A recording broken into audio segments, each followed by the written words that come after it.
جی doctor صاحب، ہمارا آج کا دوسرا سوال ہمیں ایبٹ آباد سے ذوالفقار مرزا صاحب نے بھیجا ہے. لکھتے ہیں السلام علیکم ڈاکٹر صاحب. وعلیکم السلام ورحمۃ اللہ. پھر کہتے ہیں کہ میں اپنے ابو سے بہت محبت کرتا ہوں. انہوں نے زندگی میں ہمیشہ ہمیں خوش رکھا ہے. والد محترم بہت سخت بیمار ہو گئے ہیں. والدہ بھی ان کی بیماری سے ذہنی اور جسمانی طور پر متاثر ہو گئی ہیں. وہی میری کل کائنات ہیں. ان کے بغیر زندگی کا تصور بھی نہیں کر سکتا. ان کی صحت یابی کے لیے دوا کے ساتھ ساتھ دعا بھی کرنا چاہتا ہوں. مہربانی فرما کر کوئی بہت ہی اتھینٹک سے دعا بتا دیں. میں انہیں اس حالت میں نہیں دیکھ سکتا. بہت شکریہ. جی ڈاکٹر صاحب. بیماری جو ہے یہ ایک اعتبار سے اللہ کی طرف سے رحمت بھی ہوتی ہے کہ گناہ جو ہے جب صحابہ کرام کوئی علیل ہوتے تو تیمارداری کے لیے سرکار بھی جاتے، صحابہ بھی جاتے، تو فرماتے کہ بھائی اللہ نے تیرے درجے بلند کرنے کا سلسلہ بنایا ہے. گناہ معاف ہوتے ہیں اور درجات بلند ہوتے ہیں. انسان کو تھوڑا سا اپنا محاسبہ کرنے کا موقع ملتا ہے اور توبہ استغفار کی بھی توفیق ملتی ہے. بعض اوقات انسان کو مسلسل نعمتیں کامیابیاں ملتی جائیں تو تکبر میں بھی آ جاتا ہے اور اللہ تعالیٰ سے بعض کا غافل بھی ہو جاتا ہے. جیسے وہ کہ شاعر کہتا ہے کہ ظفر آدمی اس کو نہ جانی ہو، چاہے کتنا ہی ہو صاحب فہم و ذکا. جسے عیش میں یاد خدا نہ رہی، جسے تیش میں خوف خدا نہ رہا. تو ان حالات میں ظاہر ہے جو عزیز و اقربا ہیں، بالخصوص جو آل اولاد ہیں، ان کے لیے بہت آزمائش ہوتی ہے. تو انسان کو فوری طور پر جو اللہ کی بارگاہ سے رجوع کرنا چاہیے، سچی توبہ بھی کرے.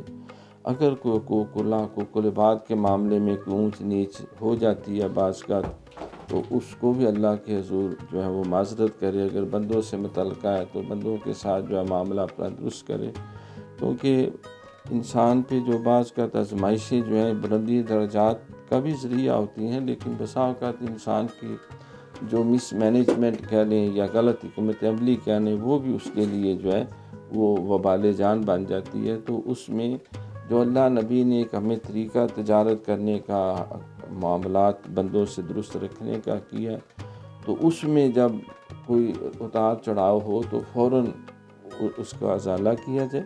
تو اس کے لیے آیت کریمہ جو ہے لا الہ الا انت سبحانک انی کنت من الظالمین، یہ دعا یونس علیہ السلام بھی ہے، نبی پاک صلی اللہ علیہ وسلم بھی پڑھتے ہیں، امت بھی ساری پڑھتی ہے. تو 1.25 دفعہ یہ انسان اگر پڑھے یا مل کے پڑھ لیں اور دعا کریں اللہ تعالیٰ اس پاک کلام کے وسیلے سے، پھر صدقہ دینا، سرکار نے فرمایا اس سے بھی بلائیں ٹل جاتی ہیں. اور پھر اس کے علاوہ دعا بھی کروائی جائے اللہ والوں سے، بزرگوں سے. اگر ماں باپ حیات ہیں ان کے، یعنی دادی دادا یا نانی نانا، ان سے بھی ریکویسٹ کی جائے. اور بعض کا اچھا طریقہ ہمارا جمعہ کے اجتماع میں، عید کے اجتماع میں اجتماعی دعا کرائی جاتی ہے. سرکار نے فرمایا جب 40 مسلمان نمازی اکٹھے ہوں تو اگر وہ دعا مانگے تو اللہ ان کی دعا کو مستجاب کرتا ہے. تو مایوس نہیں ہونا کسی صورت اللہ تعالیٰ کی رحمت سے. اللہ تعالیٰ کلام پاک میں فرماتا ہے یا عبادی الذین اسرفوا علی انفسہم لا تقنطوا من رحمت اللہ ان اللہ یغفر الذنوب جميعا. اے میرے بندو جو اپنی جانوں پہ ظلم کر بیٹھے کسی حوالے سے بھی، تو لا تقنطوا من رحمت اللہ، اللہ کی رحمت سے نا امید نہیں ہونا.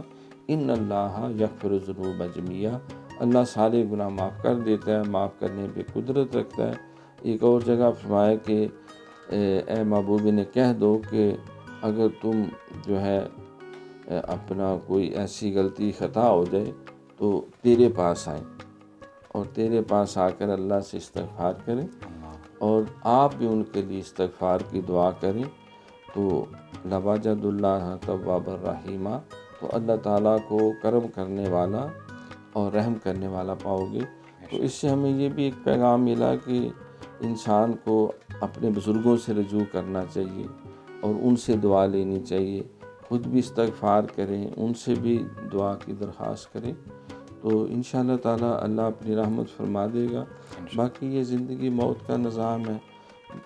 انسان خلق الموت والحیات لیبلوکم ایکم احسن عملا، اللہ نے بنایا ہے کل نفس ذائقۃ الموت. تو اگر کوئی ایسی صورت آ بھی جائے تو اللہ نے فرمایا کہ اذا اصابتہم مصیبہ قالوا انا للہ و انا الیہ راجعون. اولئک علیہم صلوات من ربہم ورحمہ واولئک هم المہتدون۔ اللہ اپنی رحمت کی آغوش منہ لے لیتا ہے اور وہی حقیقت میں ہدایت یافتہ۔ بے شک، بہت شکریہ ڈاکٹر صاحب۔ جی ذوالفقار مرزا صاحب، جیسا کہ پچھلے سوال میں بھی ڈاکٹر صاحب نے یہی فرمایا کہ زندگی جو ہے وہ دکھ اور سکھ کا امتزاج ہے، اور اسی طرح بیماری اور صحت بھی انسانی زندگی کے ساتھ جڑی ہوئی ہے۔ ایسے میں ہمیں اللہ کی رحمت سے مایوس نہیں ہونا چاہیے، ہمیشہ اس پر بھروسہ رکھنا چاہیے، وہ ہمیشہ بہتر کرنے والی ذات ہے۔